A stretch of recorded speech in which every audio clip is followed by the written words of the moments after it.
Hello ladies and gentlemen, and welcome to the first Anarchy analysis of 2021.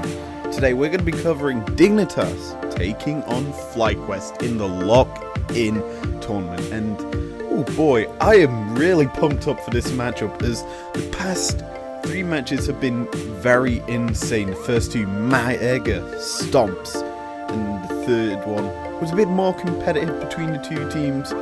Hopefully we get something a little more than just a stomp for this matchup to come to us. And obviously this game involves Dignitas and FlyQuest, and we'll go over the Dignitas lineup. Top lane is Fake Loss, jungle is Dardoch, Sligo in the mid lane, Neo and Afromu are in that bottom lane. And honestly, this Dignitas lineup has gone with a bit more of a fresh face lineup, only keeping 2 players in Dardoch and Afromu. They've instead opted to go towards these more untested rookies this year. And to me, that is a good sign for NA in terms of talent pool. They're just looking, instead of going for these imports, for more of this new talent lineup of players who need to prove themselves on a top level. And it's a lot of good experience as we load into Champion Select, and one of which we're actually hoping to see. Now, as we look at the FlyQuest side of things, in their top lane they have Licorice. In the jungle, currently as a sub, is Nyx. And mid lane, it is Palafox. Bot side map is Johnson and Diamond. And this is actually a really big matchup for Johnson, as he's facing off against his former team. Now, as I said before, NRXI is a sub for FlyQuest because of the fact that Jose Dorado cannot play with this FlyQuest lineup. Nyx is stepping in. As we look at our bans that have come in so far, Akali, Lucian and Aphelios on the side of Dignitas. FlyQuest side of things is the Olaf, the Pantheon and the Nidalee. And with them bans coming through, immediate first pickup of the Talia. This is something that we've seen throughout the entire day, as teams going Talia, trading it for the Kaiser and some other form of champion. This game, FlyQuest are going in with that Graves, so they kind of want to match the sort of style that Talia's going for, with a bit more of a scaling option. Now, you're probably wondering why Talia's seen a bit more pickup.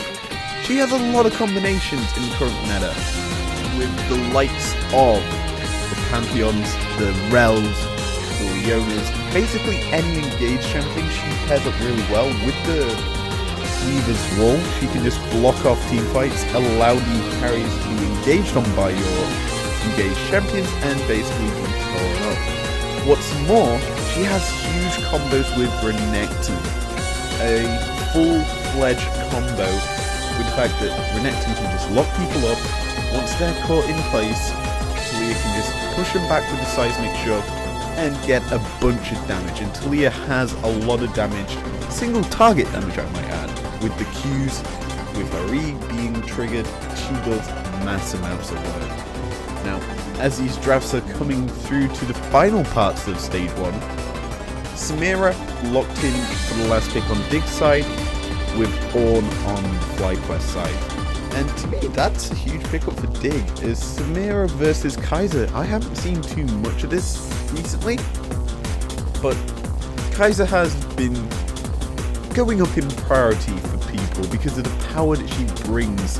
Obviously, item changes make her a bit more effective in teamfights, with the likes of Kraken Slayers and the Immortal Shield Bow.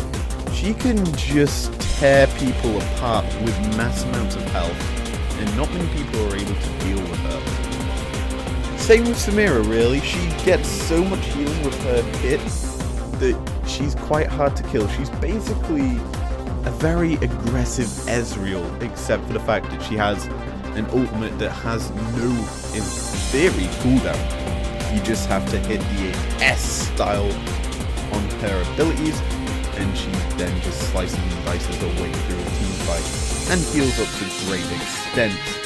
fan phase coming in now. Finally, we see the removal of the Alistar and the Syndra.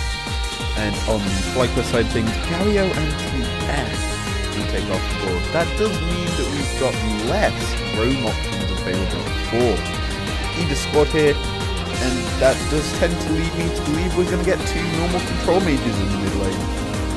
We've already seen one of them being the Orianna, ball-wielding genius that's got that shockwave that can just shut down team fights quite easily. Is on one side. What will we see on the Dignitas side of things? What is even available for mid lane? There's very few options here.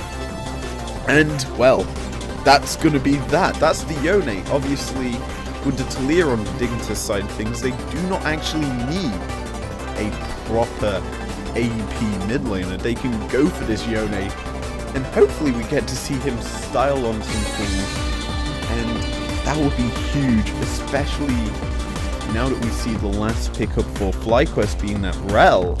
We've actually got 3 of the 4 new champions in this game, ladies and gentlemen.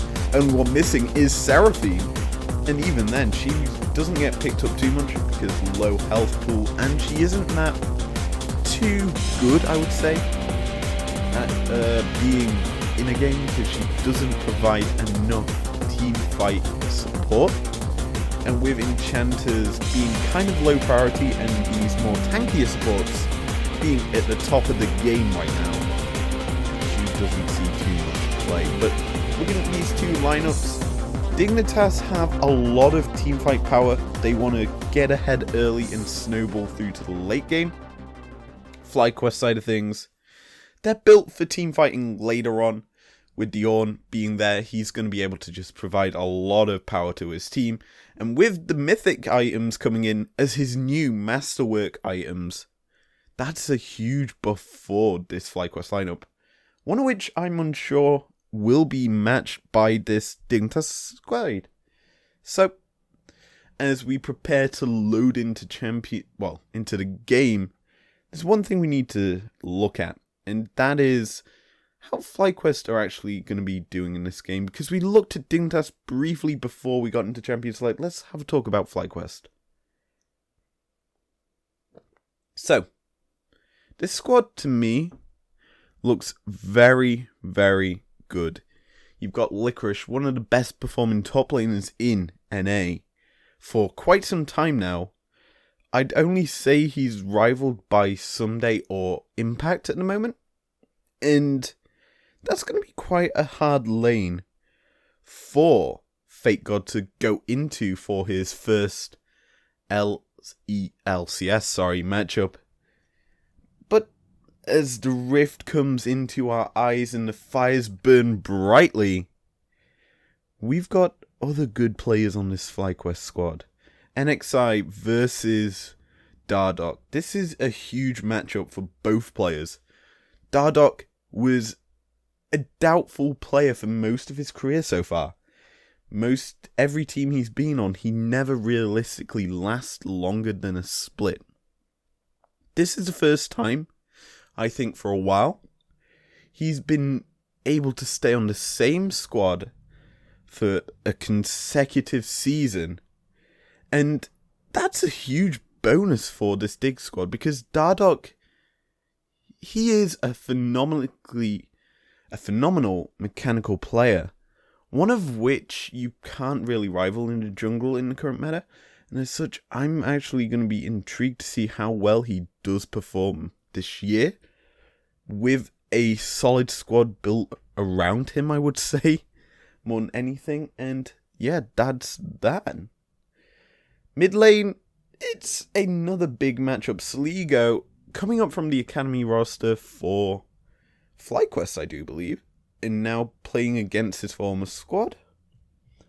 And against Palafox, another Academy roster mid laner. So we've got 2 Academy players playing in this LCS matchup.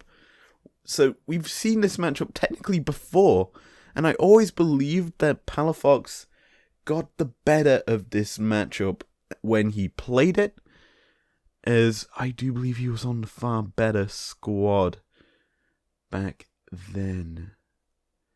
bottom half of the map, we see a bit of a pushing in by the FlyQuest bot lane. Obviously, Johnson and Diamond are kind of new to being paired together, same as Neo and Afro. But the good bonus thing here for these two laners is Afro well, I'd say this is better for Dignitas. Afro is the most experienced player in this matchup. He's like 4th highest amount of games in the LCS. And that is a huge bonus as we see Taliyah.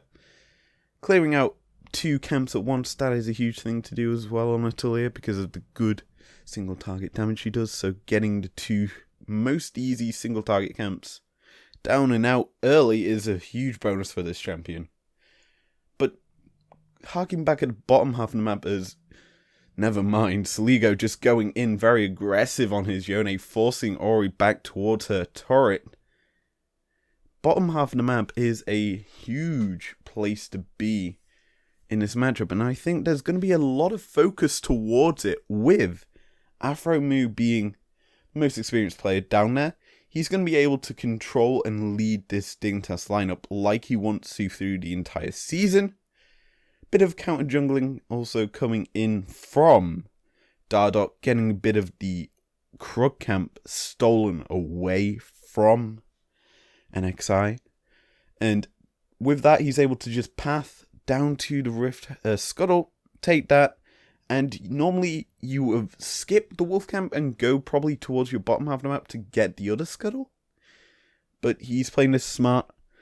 Obviously, he knows that the other Scuttle's probably gone by now, and with the fact that his team's probably commented that the bottom half of the map has been taken by NXI, with some sort of vision they had pre-planned set up, they know that they're able to get a bit of free pressure top half of the map. Now the Graves is pathing down towards this bottom side with Rel, and Rel's looking to just steal away some of these Raptors from Taliyah, being a bit of a nuisance there, and there we go.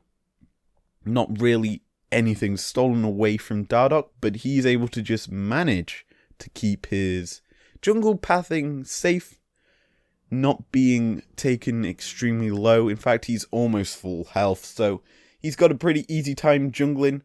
Rel, though, still hovering around this mid lane as Yone's going a bit aggressive onto the Rel's mid laner, Orianna. But Rel just going to back away, go back to base, pick up a few items, a control ward, and a refillable, so she can come back into battle ready and round to go, I would say. And now both supports have shown themselves mid, allowing their mid laners to go TP back to the lane, picking up their first items. And obviously the tempo at this stage of the game with Yone just coming back to lane, that does mean that it gives FlyQuest immediately pressure towards this dragon, with there being that little quicker recall coming through for the Orianna. They can set up and go quite quickly and easily onto that Drake. That being said, it wasn't at a cost. We saw Dardoch able to go into the top half of the map, set up a bit of vision on the red side jungle of FlyQuest. We see the ward, and he's actually still hovering, going to blast cone over, possibly look to make a play onto this Ornn. But it may just be for these Krugs. NXI is around here as Call Forge God's going to be cast. Dominus is popped early, but the flash out from Dardoch is spectacular to avoid that knockup from the Ornn. And all it's going to lead to is a few Krugs being taken by Dardoch, and a couple of flashes burnt out from the Ornn and the Taliyah. Overall, a very even trade. I'd only say that Dardoch got a little bit ahead because he's managed to steal away some camps, and he's still pestering NXI's jungle, with him now being able to possibly steal away this red buff. And there we go. Mission success, steal away the red buff from the Graves while he's actually right next to the camp. That's a big bonus there for Dardoch. Going to possibly now transition down to his red, so that he can just get that for himself. And in fact, he is down in this bottom half of the map. He is level 6, so that Weaver's Wall is going to come out, and there's a cleanse immediately burnt by the Kaiser. She's forced to Killer Instinct and Flash to get away from that collapse from Dardoch. Good plays coming out from Dignitas early here, getting so much burnt across the map, and that should mean FlyQuest backing to base, and Dignitas getting some pressure down onto this bot lane tier 1.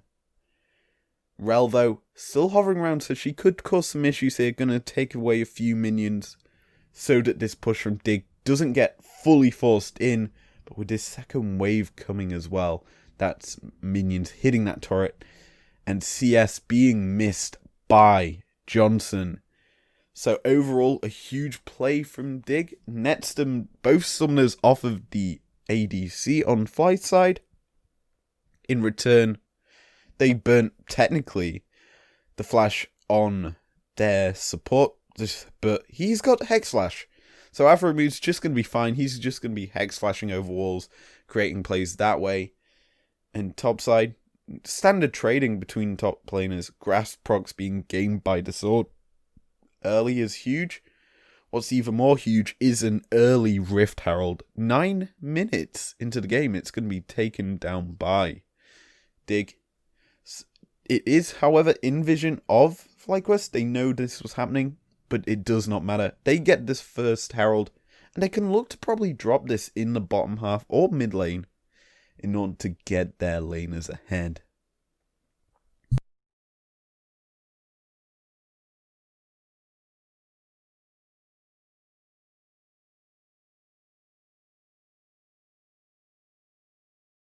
Now, as the map continues to get further and further into this battle, honestly, looking at the items coming through, Vampiric Scepter versus Serrated Dirk in the bot lane, pretty even sort of trading there. CS slightly favors the Kaiser in that matchup. Top half of the map, a huge actual CS advantage for this Renekton over the Ornn. Mind you, Ornn does have Barmies versus just some Iron Whip for the Renekton. So he's going to be looking to build up a Gore Drinker there. Once he gets that, he's able to proc that free easy healing, which is a huge bonus for him.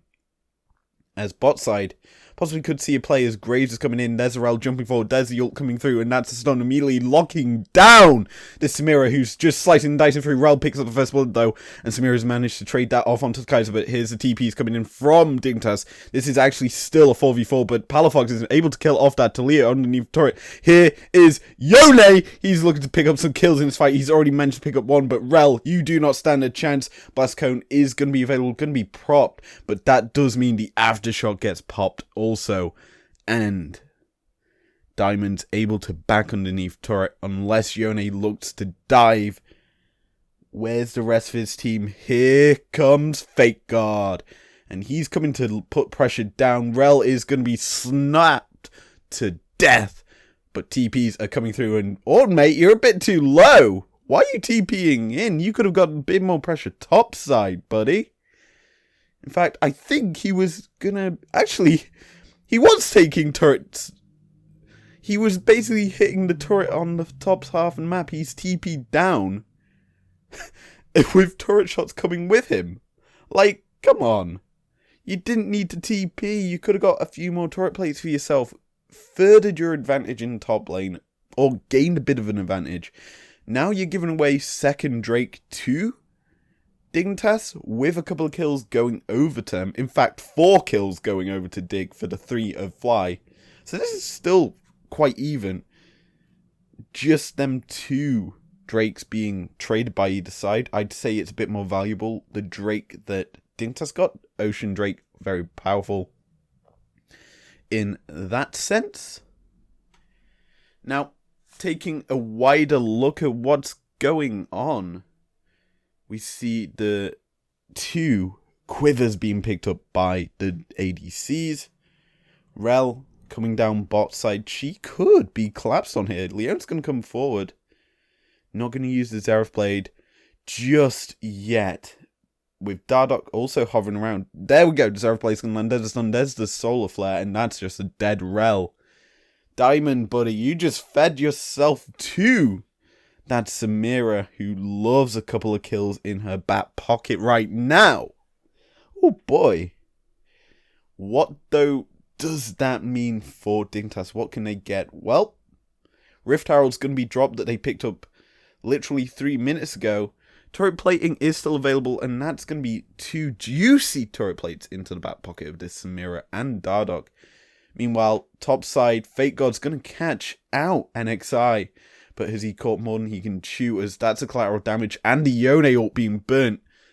Well, Call of Forge God was way too late there, but that's a free and easy kill over to Soligo's Yone, who is starting to get to a very fed point. He's got his Moonquill Quiver also picked up. Possibly you can look to build that into either the Immortal Steel Bow or a Kraken Slayer. I'd prefer the Kraken Slayer on a Yone personally, because of that damage bonus you get with it. As we watch this fight again, it's Graves looking to make a play. Rel doesn't land her W, so she doesn't get a knock-up. But that doesn't matter. She's able to pick up the kill onto Leona as they trade. Effectively, the support kills the support, ADC kills the ADC.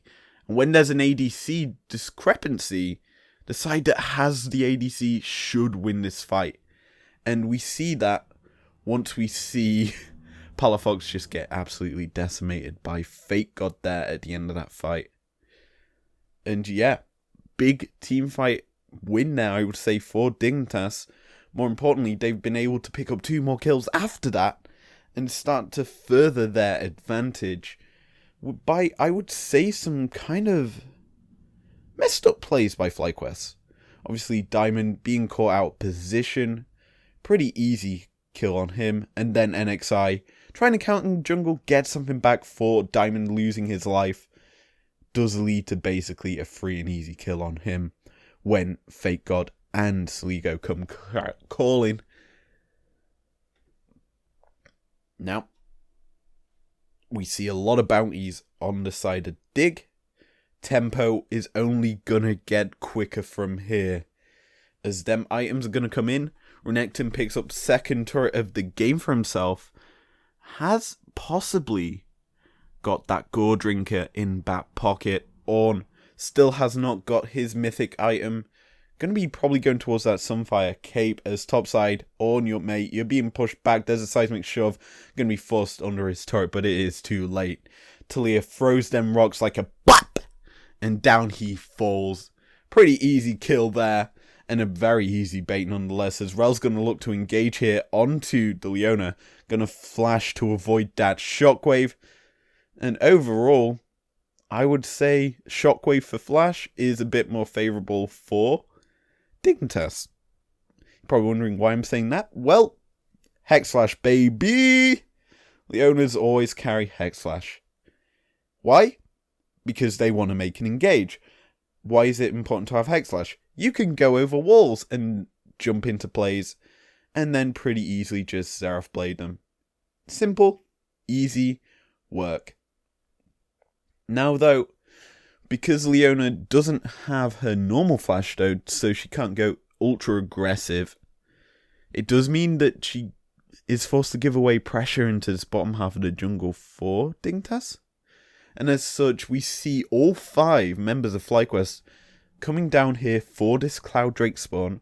They want to secure this for themselves, as Cloud Drake is a huge bonus for the likes of the Kaiser, as that bonus movement speed and cooldown reduction is just going to make it an absolute menace in teamfights. But as the engage comes in from Rel, that's the ultimate immediately burnt, and the flash coming through. Soul Flare is going to only land onto 1. Call Forge God though, it's going to come through, hits only 1, but look at how low the health bars are, and that's the first kill of the fight going over to Dignitas. 2 also.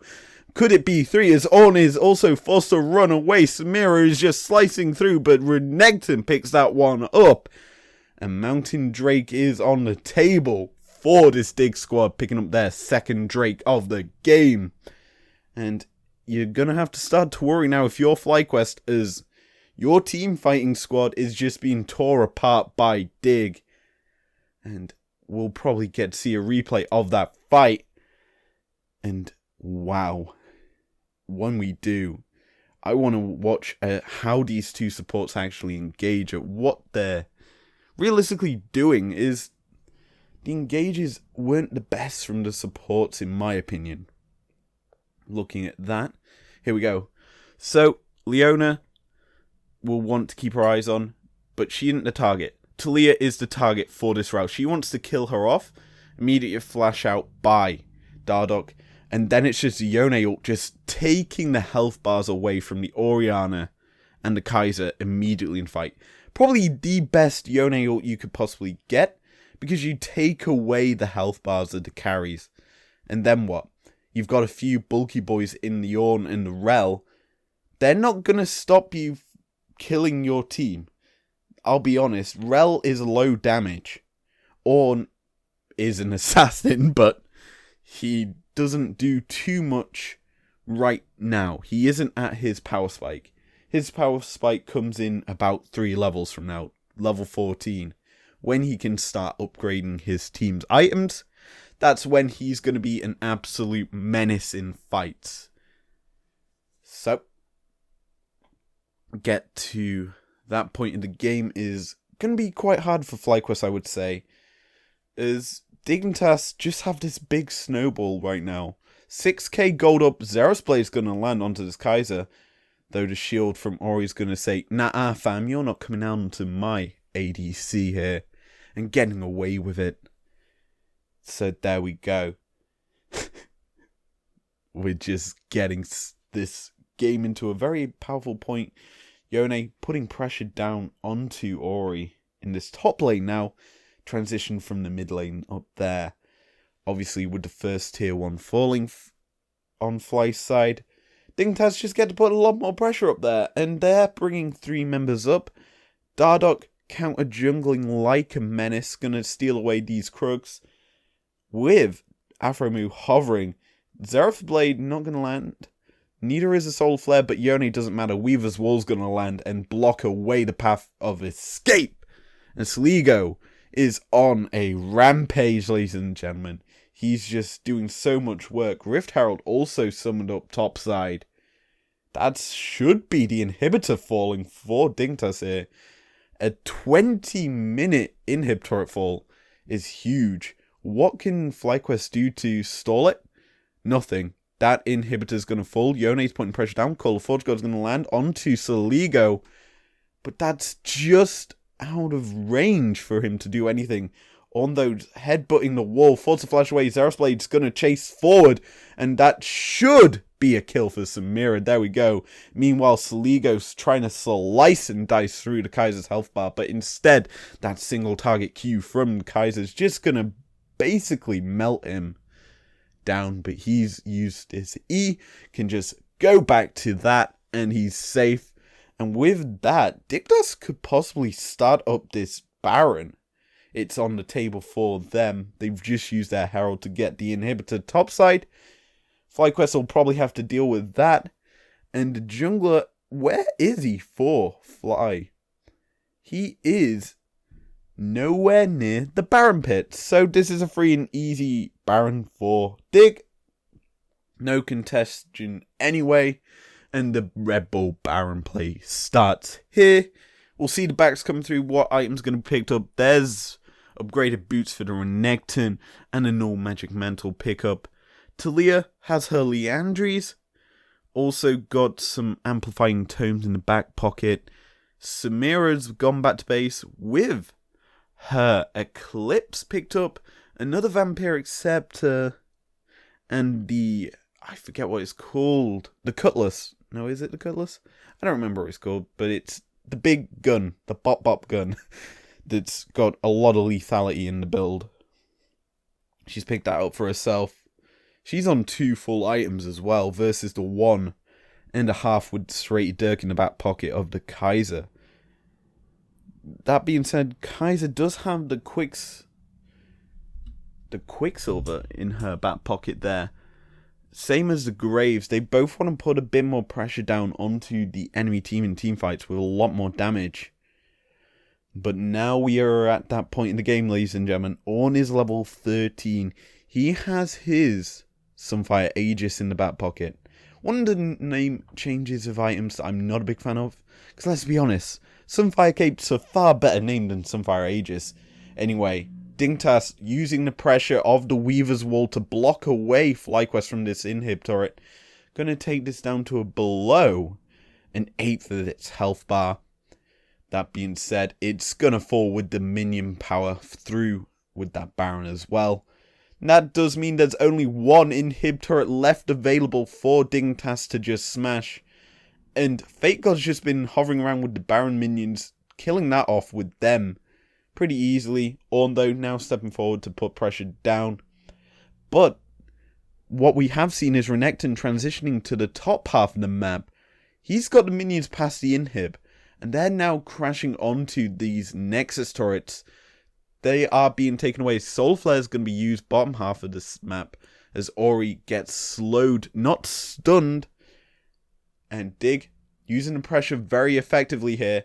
Got a bit of damage down to the inhibitor. Meanwhile, mid-side, Killer Instinct's going to be popped onto this Renekton. He could be killed off here. Call of Forge God's going to come through as well. That's a lot of damage down, but Fate God is not dead.